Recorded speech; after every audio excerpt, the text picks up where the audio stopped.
एक बच्चे को आम का पेड़ बहुत पसंद था। जब भी उसे फुर्सत मिलती वो उस पेड़ के पास पहुंच जाता, पेड़ के ऊपर चढ़ता, आम खाता, खेलता और थक जाने पर उसी की छाया में सो जाता।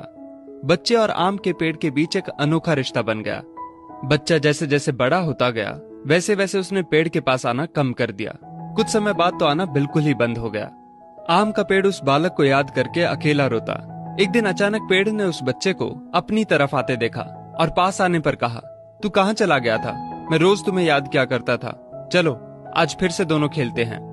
बच्चे ने आम के पेड़ से कहा, अब मेरी खेलने की उम्र नहीं है, मुझे पढ़ना है, लेकिन मेरे पास फीस भरने के पैसे नहीं हैं। पेड़ ने कहा, तू मेरे आम लेकर बाजार में बेच दे, इससे जो पैसे मिलेंगे उससे अपनी फीस भर देना। बच्चे ने आम के पेड़ से सारे आम तोड़ लिए और उन सब आमों को लेकर वहां से चला गया। उसके बाद वो फिर कभी दिखाई नहीं दिया। आम का पेड़ हर पल उसकी राह देखता रहता।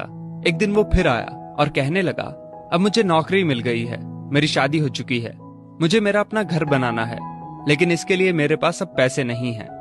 आम के पेड़ ने कहा, तू मेरी सभी डालियों को काट कर ले जा, उससे अपना घर बना ले। उस जवान लड़के ने पेड़ की सभी डालियां काट ली और लेकर चला गया। आम के पेड़ के पास अब कुछ नहीं था, वो बिल्कुल बंजर हो गया था, कोई उसे देखता भी नहीं था।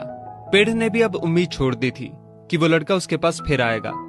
फिर एक दिन अचानक वहां एक बूढ़ा आदमी आया। उसने आम के पेड़ से कहा, शायद आपने मुझे पहचाना नहीं, मैं वही बालक हूँ जो बार बार आपके पास आता था और आप हमेशा अपने टुकड़े काट कर मेरी मदद करते थे। आम के पेड़ ने दुख के साथ कहा, पर बेटा मेरे पास अब ऐसा कुछ भी नहीं जो मैं तुम्हें दे सकूं। वृद्ध ने आंखों में आंसू लिए कहा, आज मैं आपसे कुछ लेने नहीं आया हूं, बल्कि मुझे आपके साथ जी भर के खेलना है, आपकी गोद में सिर रखकर सो जाना है। इतना कहकर वो आम के पेड़ से लिपट गया और आम के पेड़ की सूखी हुई डाली फिर से अंकुरित हो उठी।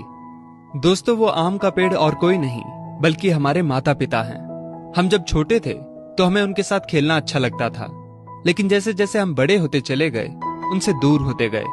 पास भी तब आए जब कोई जरूरत पड़ी या कोई समस्या आन खड़ी हुई। आज कई माँ बाप उस बंजर पेड़ की तरह अपने बच्चों की राह देख रहे हैं, जाकर उनसे लिपटें, उनके गले लग जाएं। फिर देखना वृद्ध अवस्था में उनका जीवन फिर से अंकुरित हो उठेगा। किसी कवि ने क्या खूब कहा है, बड़े बुजुर्गों की उंगलियों में कोई ताकत तो ना थी, मगर जब मेरा सिर झुका तो सिर पर रखे कांपते हाथों ने जमाने भर की दौलत दे दी।